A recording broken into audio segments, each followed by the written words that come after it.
Hallo allerseits und willkommen zur Bausatzbesprechung des zerstörten Gasthofs Adler von Gero Design im Maßstab 1:35.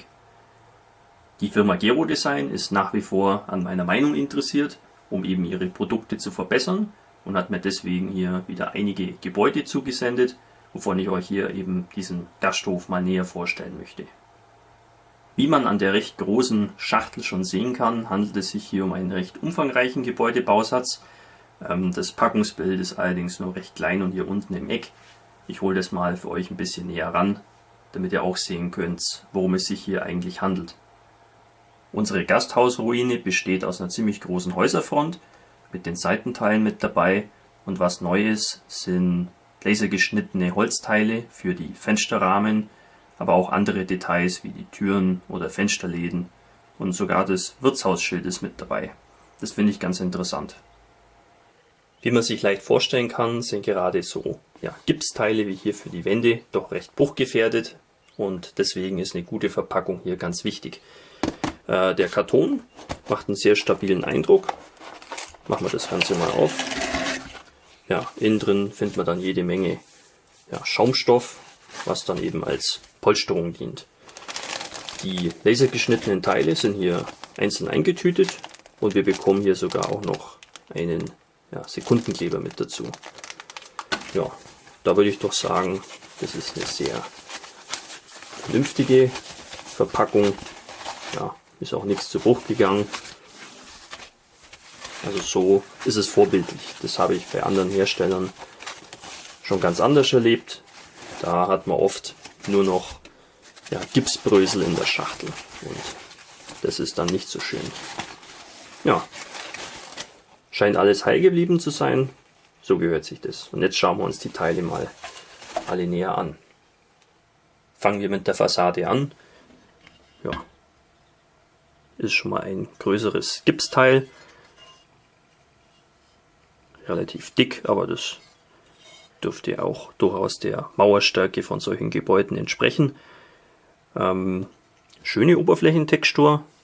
Das ist immer das Schöne bei so Gipsgebäuden oder Gießkeramikgebäuden, dass das einfach immer sehr realistisch aussieht. Besonders eben nach der Bemalung. Da kommt es richtig gut raus. Weil einfach dieses Material schon die richtige Textur hat. Gut finde ich auch, dass die Öffnungen für die Fenster sauber ausgeformt sind. Bei anderen Herstellern hat man da oft noch sehr viel wegzuschleifen. Das ist dann immer ein bisschen unangenehm, gerade dann, wenn man eben die Fensterrahmen einpassen will. Das ist immer ein bisschen heikel. Hier dann die Ziegelstruktur.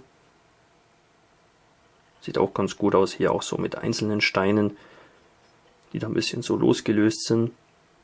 Komisch finde ich nur hier diese Steine, die müssten eigentlich runterfallen.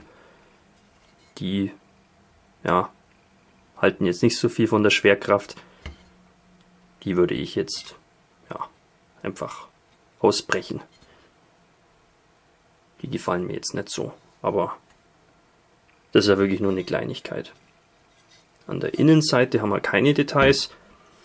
Da muss man dann vielleicht noch ein bisschen selber das entsprechend gravieren.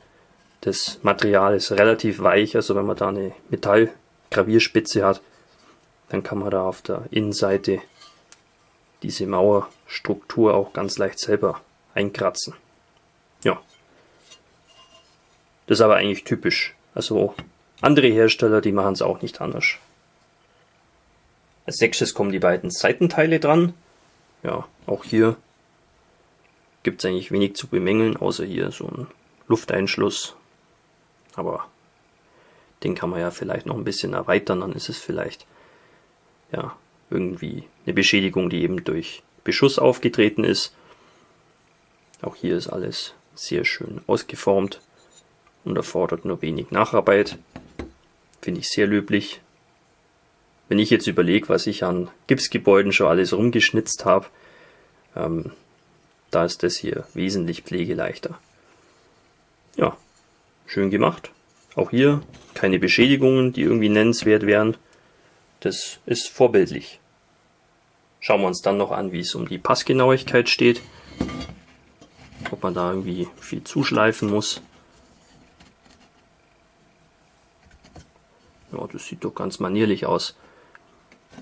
Ja, kleine Spalten gibt es immer und so präzise lassen sich die Gipsteile dann auch nicht fertigen, aber das ist ganz vernünftig.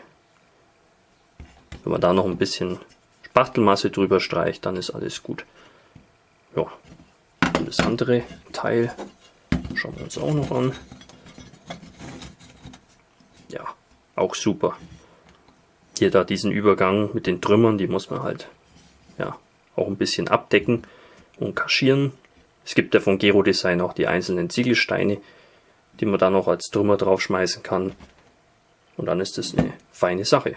Also Passgenauigkeit der Gipsteile ist auf jeden Fall schon mal sehr gut und schön. Kommen wir nun zu den lasergeschnittenen Teilen. Normalerweise haben Gebäudebausätze, die aus Gips bestehen, solches Zubehör nicht. Ich kenne das eigentlich nur bisher von RT Diorama. Die machen das auch so, dass sie einem eben so Fensterrahmen und so als lasergeschnittene Teile geben. Ich finde, es ist sehr vorteilhaft, wenn ich jetzt so zurückdenke, was ich so bisher an Gipsgebäuden hatte, von Verlinden zum Beispiel. Da bekommt man wirklich nur die nackten Mauern.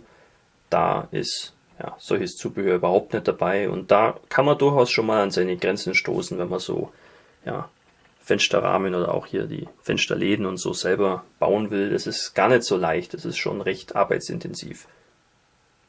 Nichtsdestotrotz stoßen hier diese Laserteile natürlich auch an ihre Grenzen. Wenn ich jetzt zum Beispiel hier das Wirtshausschild mir anschaue, das ist doch recht klobig, würde ich mal sagen. Das würde jetzt aus Resin oder Foto jetzt auf jeden Fall viel schöner ausschauen. Und jetzt auch bei den Läden habe ich so meine Bedenken. Also ich würde es jetzt nicht so unbedingt verwenden. Aber hier jetzt die Rahmen und so, das ist schon sehr gut gemacht. Und auch sehr nützlich. Wir haben hier auch eine Beschriftung für unseren Gasthof. Hier eben die einzelnen Buchstaben, die wir dann eben an der Fassade befestigen können. Und hier diese Teile, die sind graviert, das geht nicht durch. Finde ich auch ganz interessant. Ja, schöne Dreingabe, auch wenn man jetzt vielleicht nicht alles davon unbedingt als Profi verwenden will. Aber ich denke, das ist auf jeden Fall eine sehr nützliche Basis, um eben diesem Gebäude etwas mehr Details und ein bisschen mehr Leben einzuhauen. Na gut, Fensterrahmen hin oder her, passen sie auch? Das ist eigentlich die entscheidende Frage. Ja, das fühlt sich doch schon mal nicht schlecht an. Ja, also ich würde sagen, das ist eine mehr als ausreichende Passgenauigkeit. Kleine Spalte gibt es vielleicht, aber das kann man ja auch noch ein bisschen einpassen. Und dann wirkt es, glaube ich, schon ganz gut. Ja, aber das liegt natürlich auch nur daran, dass hier auch diese Öffnungen sauber ausgeformt sind. Dann können natürlich diese Laserteile da auch gut reinpassen. Und wie schon eingangs erwähnt, bekommen wir mit dem Bausatz auch eine Tube Sekundenkleber. Das wäre jetzt aber für diesen Gebäudebausatz nicht der Kleber meiner Wahl, wenn ich ehrlich bin. Es ist zwar schön, dass es dabei ist, aber wirklich notwendig ist es nicht. Ich empfehle stattdessen eher einen Holzleim, zum Beispiel einfach einen Pronal oder so. Das funktioniert ganz gut und sorgt für eine wirklich sichere und dauerhafte Verbindung von den Gipsteilen, aber auch von diesen Holzteilen, die eben lasergeschnitten wurden. Das wäre auf jeden Fall zu empfehlen. Aber wie gesagt, es ist schön, dass es dabei ist und man kann den Sekundenkleber ja auch für andere Dinge brauchen im Hobby. Alles in allem bin ich mit dem Gebäudebausatz doch recht zufrieden. Die Details sind gut, die Passgenauigkeit ist sehr gut für ein Gebäude von dieser Art und dieser Machart. Ja, gibt es eigentlich wenig zu meckern und das Ganze ist eigentlich auch ziemlich universell einsetzbar. Es muss ja jetzt nicht unbedingt auch ein Gasthof sein, man kann das Gebäude ja einfach so nehmen, wie es hier jetzt einfach ist, ohne irgendwelche Beschriftungen und so. Da kommt es auch ganz gut. Und wenn man sich jetzt noch die Größe anschaut, ich stelle hier mal den T34 davor, ja, das sieht doch schon ganz imposant aus und nicht so mickrig.